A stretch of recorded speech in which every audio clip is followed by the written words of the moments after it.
இன்றைய கதையில் யாருமே எதிர்பார்க்காத ஒரு மிகப்பெரிய உண்மை வெளிச்சத்துக்கு வரப்போகிறது. இத்தனை நாட்களாக தமிழ் செல்வி மீது விழுந்திருந்த பழி, அவமானம், குடும்பத்தை விட்டு பிரிக்கப்பட்ட வேதனை என எல்லாவற்றுக்கும் ஒரே நாளில் முடிவு கிடைக்கப் போகிறது.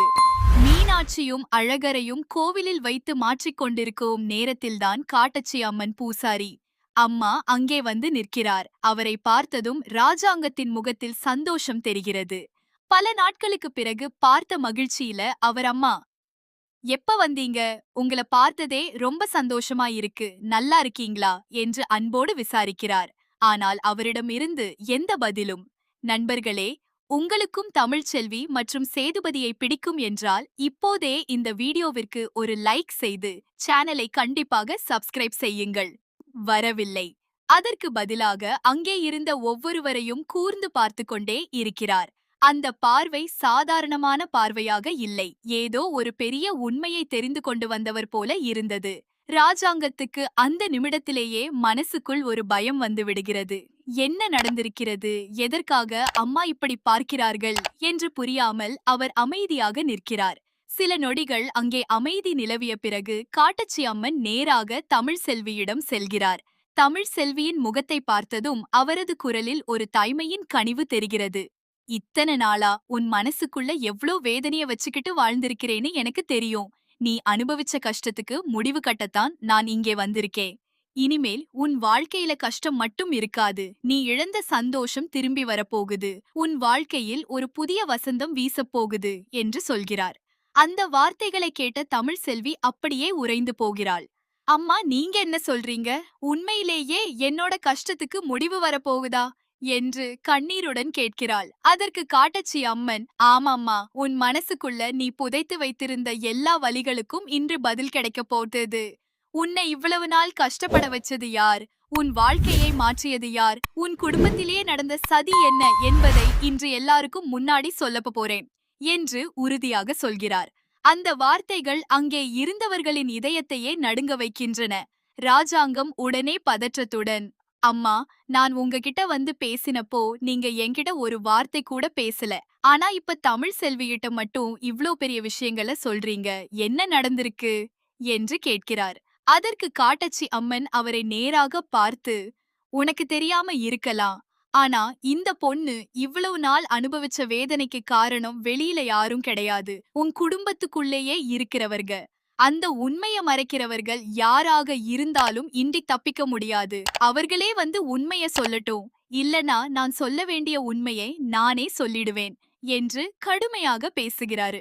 அந்த ஒரு நிமிடத்துல ஈஸ்வரி, சித்ரா, ஐஸ்வர்யா, நண்பர்களே, உங்களுக்கும் தமிழ்ச்செல்வி மற்றும் சேதுபதியை பிடிக்கும் என்றால் இப்போதே இந்த வீடியோவிற்கு ஒரு லைக் செய்து சேனலை கண்டிப்பாக சப்ஸ்கிரைப் செய்யுங்கள்.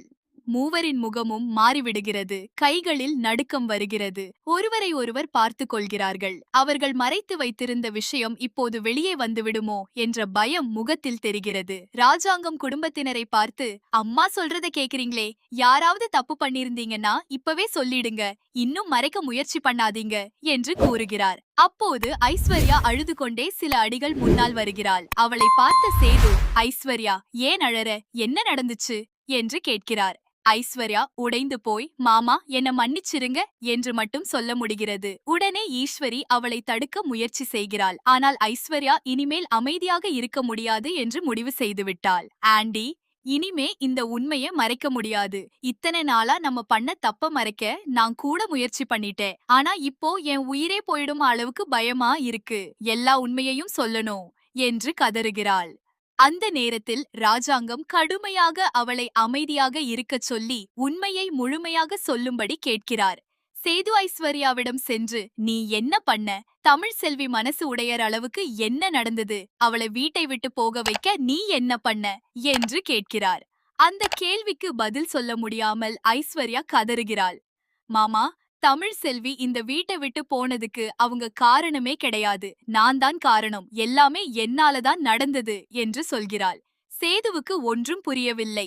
தெளிவா சொல்லு ஐஸ்வர்யா, என்ன நடந்தது என்று மீண்டும் கேட்கிறார். அப்போது காட்டச்சி அம்மன் கடுமையான குரலில், இனி பாதி உண்மையை சொல்லாதே, நடந்ததை அப்படியே சொல்லு என்று எச்சரிக்கிறார். பயத்தில் நடுங்கிய ஐஸ்வர்யா இறுதியில் எல்லாவற்றையும் ஒப்புக்கொள்கிறா. சக்திக்கும் ஜனிக்கும் கல்யாணம் நடந்ததுக்காக தமிழ் செல்வி மீது கோபம் வந்தது என்று நினைச்சு எல்லாரும் அவள தண்டிச்சாங்க. ஆனால் அதுக்கு தமிழ் செல்விக்கும் எந்த சம்பந்தமும் இல்ல. தமிழ் செல்வியோட போன்ல இருந்து நான் தான் அவங்க அப்பாவுக்கு கால் பண்ணி தமிழ் செல்வி மாதிரி குரலை மாற்றி பேசினேன்.